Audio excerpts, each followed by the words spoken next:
சாண்டில்யனின் கடல் புறா பாகம் 3 அத்தியாயம் 6 மருந்தும் மந்திரமும். அணுகி வரும் ஆபத்து மலை போலிருந்தாலும் அசையாத நெஞ்சுரம் படைத்த அமீரின் முகத்திலேயே கலவரம் நிரவி கிடந்ததையும், நாம் மோசம் போய்விட்டோம் என்று அவன் அச்சத்துடன் இணைந்து கூறி தன்னை தனியே வரும்படி அழைத்ததையும் கண்ட இளைய பல்லவன், எதிர்நோக்கி வரும் ஆபத்து உண்மையில் பெரிதாகத்தான் இருக்க வேண்டும் என்பதை உணர்ந்து கொண்டானாகையால் அருகிலிருந்த காஞ்சனா தேவியை சட்டென விட்டு அமீருடன் சற்று எட்டச் சென்று, என்ன அமீர், நாம் என்ன மோசம் போய்விட்டோம் என்றான். அமீரின் பெருவிழிகள் இளைய பல்லவனை சஞ்சலத்துடன் ஏறெடுத்து நோக்கின. நக்காவரம் நாம் ஓராண்டுக்கு முன் பார்த்த நிலையில் இல்லை என்ற அவன் பெரு உதடுகளில் இருந்த சொற்களிலும் அது சந்தேகமற ஒலித்தது. வேறு எப்படி இருக்கிறது என்று வினவினான் இளைய பல்லவன். அமீரின் குரலிலும் முகத்திலும் தெரிந்த கவலையால் தானும் கவலைக்குள்ளாகி, விரோத பாவத்தில் இருக்கிறது என்று விளக்கினான் அமீர். நக்காவரமா? ஆச்சரியத்துடன் வினவினான் இளைய பல்லவன். ஆம், பதிலுரைத்தான் அமீர்.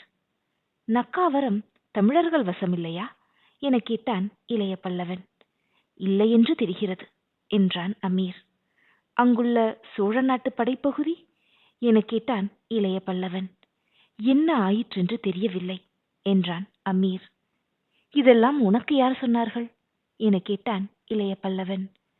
நக்காவரத்தை அணுக வேண்டாம் என்று பலவர்மன் சொன்னதாக முதலில் கண்டியத்தேவர் சொன்னார். 2 நாட்களாக நினைவிழந்து படுத்திருந்த பலவர்மன், கடல் மோகினியில் ஆபத்து, கப்பலை திருப்பு என்று அடிக்கடி கூவியதாக அவனுக்கு சிகிச்சை செய்த சேந்தன் சொன்னான். ஓராண்டுக்கு முன்னர் நக்காவரத்தில் தமிழர் குடியிருப்பும் படையிருப்பும் இருந்ததை பார்த்திருந்ததால் பலவர்மன் வீண் பிரம்மையில் உளறுகிறான் என்று நினைத்தேன் என்றான் அமீர். நானும் அப்படித்தான் நினைத்தேன்.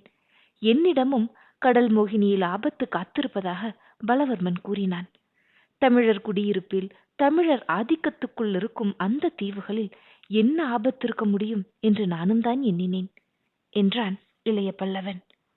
நாம் எண்ணியது தவறு இளைய பல்லவரே, மேலே வாருங்கள், காட்டுகிறேன் என்ற அமீர் சற்று தூரத்தே இருந்து நடு பாய்மரத்தின் உச்சியை தன் பெரு விழிகளால் நோக்கினான்.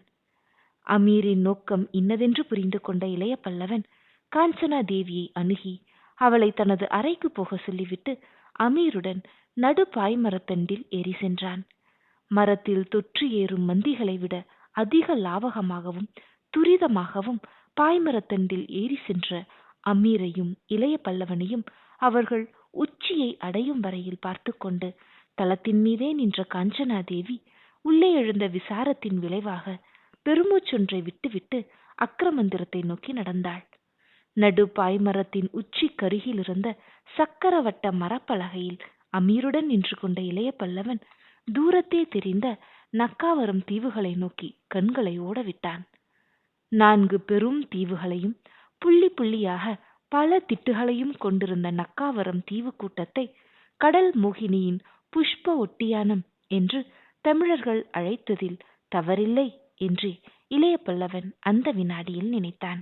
கடல் மோகினி தீவு கூட்டத்தின் ஓரங்களில் மண்டி கிடந்த பூமர சோலைகள் அந்த இரவில் கண்ணுக்கு சரியாக தெரியாவிட்டாலும் புஷ்பங்களின் நறுமணம் மட்டும் இளைய பல்லவன் நாசியை எட்டியதாகையால் நக்காவரம் முகப்பு தீவின் தூரம் அதிகமில்லை என்பதை புரிந்து கொண்டான் படைத்தலைவன்.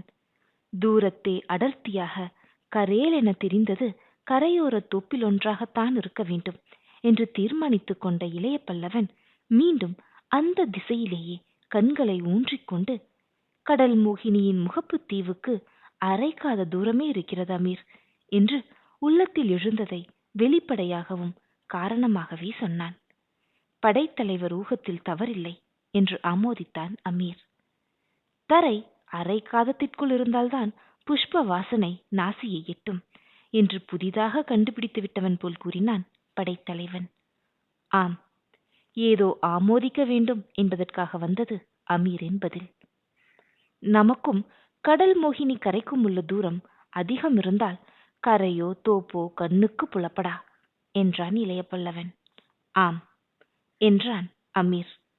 இதற்கு பிறகு சில வினாடிகள் மௌனம் சாதித்த இளைய பல்லவன் தான் நின்று கொண்டிருந்த நடுமரத்தின் பாயின் புடைப்பையும் தூரத்தே இருந்த கரையின் நிலையையும் பல வினாடிகள் ஆராய்ந்தான். பிறகு மீண்டும் அமீரை நோக்கி, அமீர், காற்று இருக்கும் வன்மையை பார்த்தால் விடிவதற்கு முன்பே நாம் கடல் மோகினியின் பிரதான துறைமுகத்தை அணுகிவிடுவோம் என்றான். சந்தேகமில்லாமல் அணுகிவிடுவோம் என்றான் அமீர். அணுகினால் என்று மேலும் ஏதோ சொல்லப்போன இளைய பல்லவனை இடைமறித்த அமீர், அதோ அந்த 4 பிசாசுகள் காத்திருக்கின்றன நம்மை வரவேற்க என்று துறைமுகத்தின் ஒரு பகுதியை சுட்டிக்காட்டினான். அந்த இடத்தை முன்பே கவனித்து அங்கு காத்திருந்த 4 பிசாசுகளையும் பார்த்துவிட்ட இளைய பல்லவன், அந்த 4 ஏன் தமிழருக்கு சொந்தமாயிருக்கக்கூடாது என்று வினவினான்.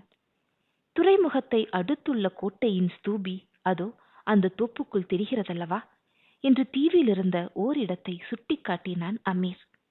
ஆம், தெரிகிறது, நடுவே சிறிது வெண்மையாய் என்று தலையை ஆட்டினான் இளைய பல்லவன். அந்த ஸ்தூபியின் உச்சியில் விளக்கிருக்கிறதா என கேட்டான் அமீர். இல்லை என்றான் இளைய பல்லவன். துறைமுக தளத்தில் எங்காவது விளக்கிருக்கிறதா என கேட்டான் அமீர். இல்லை, எங்குமே விளக்கில்லை என்றான் இளைய பல்லவன். ஊர் உறங்குகிறது, பிரதான மாளிகை கூட உறங்குகிறது என்றெல்லாம் வைத்துக் கொள்வோம். ஆனால் கலங்கரை விளக்கம் கூடவா உறங்கும்? இப்படி கேட்ட அமீர் துறைமுக முனையில் தெரிந்த ஒரு பெரும் தூணை சுட்டிக்காட்டினான். தூரம் அதிகம் இருந்ததால் அது ஒரு தூணாக இளைய பல்லவன் கண்களுக்கு தெரியாவிட்டாலும் தூர கிழக்கில் பல வருஷங்கள் அகூதாவுடன் கழித்திருக்கும் அமீரின் கூரிய கண் பார்வையும் ஊகமும் தவறாயிருக்க முடியாது என்பதை உணர்ந்து கொண்ட படைத்தலைவன், ஆமாம் அமீர், எந்த துறைமுகத்திலும் கலங்கரை விளக்கத்தை அணைக்க மாட்டார்கள், ஏன் அதை அணைத்து விட்டார்கள் இங்கே என்று கேட்டான். தூரக்கிழக்கு நாடுகளில் ஒரு பழக்கம் உண்டு படைத்தலைவரே. புதிதாக பிடிக்கப்படும் தீவுகளில் அதை பிடிப்பவர்கள் ஆதிக்கம் நிலைக்கும் வரை கலங்கரை விளக்கம் எரியாது. வேறு விளக்குகளும் இல்லங்களுக்கு வெளியே அனுமதிக்கப்பட மாட்டாது. கடற்கரை எங்கனும் காவல் மட்டும் பலமாயிருக்கும் என்று அமீர் விளக்கினான். கடற்போரில் வெகு சீக்கிரம் மிகுந்த திறமை எய்திருந்த இளைய பல்லவனுக்கு அந்த பகுதிகளில் இருந்த தீவுகளின் பழக்க வழக்கங்கள் சரியாக தெரியாதிருந்தாலும் அமீரின் விளக்கத்திலிருந்து பல விஷயங்களை அவன் ஊகித்து கொண்டான். அவன் ஊகித்து கொண்ட விஷயங்களில் முதலாவது, கடல் மோகினி சமீப காலத்தில் கைமாறி இருக்கிறது என்பது. ஆகவே அதுவரை அங்கிருந்த தமிழர் ஆதிக்கம் நீங்கிவிட்டது என்பது இரண்டாவது. தமிழர் விரோதிகளிடம் சிக்கியிருந்தால் ஒன்று ஸ்ரீ விஜயத்திடம் சிக்கியிருக்க வேண்டும், அல்லது கலிங்கத்திடம் சிக்கியிருக்க வேண்டும் என்பது மூன்றாவது. இரண்டும் தூர கிழக்கில் கடலாதிக்கமுள்ள நாடுகள், ஆகவே கடல் புறாவை எதிர்க்க சித்தமாயிருப்பவை என்பது நான்காவது.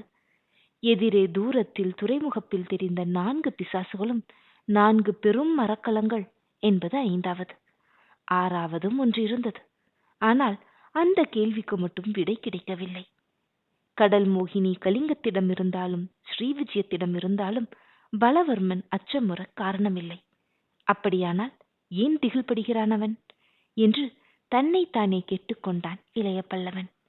ஆகவே தன் ஊகத்துக்கு மேற்பட்ட மர்மம் ஒன்று எதிரேயுள்ள துறைமுகத்தில் தன்னை எதிர்நோக்கி இருக்கிறது என்பதை மட்டும் புரிந்து கொண்ட இளைய பல்லவன், சரி வா அமீர் என்று அந்த அரபு நாட்டு வணிகனை அழைத்து கொண்டு பாய் மரத்தின் கீழே இறங்கி தளத்துக்கு வந்து சில வினாடிகள் யோசித்துவிட்டு, அமீர், இந்த நிலையை சற்று சாமர்த்தியத்துடன் தான் கையாள வேண்டும் என்று கூறினான். உண்மைதான் படைத்தலைவரே என்று அமீர் கூறினான். அதற்கு என்ன செய்யலாம் என்று கேட்டான் இளைய பல்லவன். நமது மரக்கலத்திலும் நம்மை தொடரும் 2 மரக்கலங்களிலும் உள்ள பந்தங்களையும் விளக்குகளையும் அணைத்து விட வேண்டும் என்றான் அமீர். என்றான் இளைய பல்லவன். இப்பொழுது நமது மரக்கலத்தில் 3 பாய்களை விரிந்திருக்கின்றன என்றான் அமீர். ஆம் என்றான் இளைய பல்லவன். மற்றவற்றையும் விரித்து விட்டால் இருட்டிருக்கும் போதே நாம் துறைமுகத்திற்குள் பிரவேசித்து விடலாம் என்றான் அமீர். பிறகு கேட்டான் இளைய பல்லவன். பிறகு நமது கடல் புறாவையும் மற்ற 2 மரக்கலங்களையும் கொண்டு அந்த 4 மரக்கலங்களையும் அழித்து விடலாம். அமீரின் திட்டத்துக்கு இளைய பல்லவன் முகத்தில் சிறிதும் ஆதரவில்லை. தீவிர சிந்தனையில் இளைய பல்லவன் இறங்கிவிட்டதை அவன் முகம் சந்தேகமற நிரூபித்தது. பல வினாடிகள் மௌனமாயிருந்த பிறகு இளைய பல்லவன் சொன்னான், அமீர், உன் திட்டங்களில் 2 பலவீனங்கள் இருக்கின்றன என்று. என்ன பலவீனங்கள் என்று ஏதும் புரியாமல் வினவினான் அமீர். முதலாவது, உன் திட்டம் நிறைவேற வேண்டுமானால் நமது மரக்கலம் வருவதை துறைமுக வீரர்கள் காணாதிருக்க வேண்டும். ஆனால் இதுவரை பெரும் பந்தங்களுடனும் விளக்குகளுடனும் நமது மரக்கலம் வந்து கொண்டிருக்கிறது. இரண்டாவது, அதோ அந்த 4 மரக்கலங்களும் போருக்கு தயாராயில்லாமல் உறங்கிக் கொண்டிருக்க வேண்டும். மூன்றாவது ஒன்று இருக்கிறது என்றான் இளைய பல்லவன். என்ன படைத்தலைவரே கேட்டான் அமீர். நாம் கைப்பற்றியிருக்கும் 2 மரக்கலங்களில் உள்ள கலிங்கத்து மாலுமிகள் ஒத்துழைக்க வேண்டும் என்றான் இளைய பல்லவன். அவர்கள் ஏன் ஒத்துழைக்க வேண்டும் கேட்டான் அமீர். நம் கைவசம் இருக்கும் மாலுமிகளை கொண்டு 3 மரக்கலங்களை நடத்தி செல்வதே கஷ்டம். போர் என்றால் எப்படி சாத்தியம் என்று வினவினான் இளைய பல்லவன். இளைய பல்லவன் சொல்லியதில் உண்மை ததும்பி கிடந்ததை கவனித்த அமீர், ஓராண்டுக்குள் கடற்போர் தத்துவங்களை அவன் தன்னை விட அதிகமாக புரிந்து கொண்டதை நினைத்து பெரும் ஆச்சரியத்துக்குள்ளானான். உண்மை படைத்தலைவரே, இந்த விஷயங்களை நான் யோசிக்கவில்லை என்றும் கூறினான், ஆச்சரியம் குரலில் பிரதிபலிக்க. இளைய பல்லவன் மீண்டும் தீவிர யோசனையில் ஆழ்ந்தான். பிறகு தானே தலையை இருமுறை ஆட்டிக்கொண்டான். அவன் தீவிர யோசனையில் இருக்கும்போது தலையிடுவது ஆபத்து என்பதை பலமுறை உணர்ந்து கொண்டுள்ள அமீர் அவன் பக்கத்தில் மௌனமாகவே நின்றான். பல வினாடிகளுக்கு பிறகு தனது ஈட்டி விழிகளை அமீரை நோக்கி திருப்பிய படைத்தலைவன், அமீர், விளக்குகள் தளத்தில் நன்றாக எரியட்டும், அணைந்த பந்தங்களையும் கொளுத்திவிடு என்று அமீர் சொன்ன யோசனைக்கு நேர் விரோதமான யோசனையை சொன்னான். இளைய பல்லவரே, நீங்கள் கூறுவது... மேலும் ஏதோ கூறப்போன அமீர் மீது இன்னும் பெரிய இடியை எடுத்து வீசிய இளைய பல்லவன், நம்மை தொடரும் மற்ற 2 மரக்கலங்களிலும் பந்தங்கள் கொளுத்தப்படட்டும், விளக்குகளும் எரியட்டும் என்று. அமீரின் முகத்தில் வியப்பு மட்டுமல்லாமல் எரிச்சலின் சாயையும் விரிந்தது. நாம் வருவது எதிரிகளுக்கு நன்றாக தெரிய வேண்டுமா என்று வியப்பும் எரிச்சலும் குரலிலும் தொனிக்க கேட்டான் அவன். இளைய பல்லவன் பதில் தங்கு தடையின்றி வந்தது. மிக நன்றாக தெரிய வேண்டும் என்றான் அகுதாவின் உப தலைவனாக பிரசித்தி பெற்ற இளைய பல்லவன். அடுத்தபடி என்ன செய்ய வேண்டும் கேட்டான் அமீர். பாய்களை அவிழ்த்து சுருட்டிவிட வேண்டும் என்றான் இளைய பல்லவன். மரக்கலம் எப்படி துறையை நோக்கி போகும் கேட்டான் அமீர். மாலுமிகள் துடுப்புகளை கொண்டு துழாவட்டும். அதுவரை பொறுத்த அமீர் அதற்கு மேல் பொறுக்காமல், துடுப்புகளை கொண்டு துழாவினால் கடல் புறா துறைமுகத்துக்கு அருகில் எப்பொழுது போகும் தெரியுமா என்று வினவினான். தெரியும், விடிந்து பல நாழிகைகளுக்கு பிறகுதான் போகும் என்றான் படைத்தலைவன். அப்பொழுதுதான் எதிரிகள் நம்மை கஷ்டமில்லாமல் எதிர்த்து அழிக்க முடியுமாக்கும் என்று இகழ்ச்சியுடன் வினவினான் அமீர். இளைய பல்லவன் மெல்ல நகைத்தான். எதிர்க்கவும் மாட்டார்கள், அழிக்கவும் மாட்டார்கள் என்று கூறினான் சிரிப்புக்கிடையே. அவர்களை மயக்க மந்திரம் வைத்திருக்கிறீர்களாக்கும்?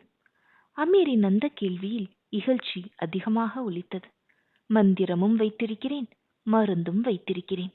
சொன்னபடி செய் அமீர். நான் மருந்தை தயார் செய்துவிட்டு வருகிறேன். பிறகு உனக்கு மந்திரம் சொல்லித் தருகிறேன் என்று இளைய பல்லவன் கூறிவிட்டு விடுவிடு என்று அக்ரமந்திரத்தை நோக்கி நடந்தான்.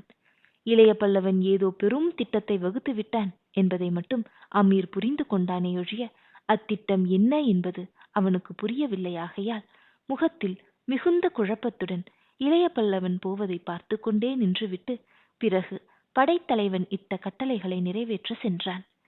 விடியற்காலைக்கு சற்று முன்பு அக்ரமந்திரத்திலிருந்து மீண்ட இளைய பல்லவன், மருந்தை தயார் செய்து விட்டேன், வா, மந்திரத்தை சொல்லித் தருகிறேன் என்று அமீரை அழைத்தான். அமீர் அருகில் வந்ததும் காதோடு காதாக மந்திரத்தை நீண்ட நேரம் ஓதினான்.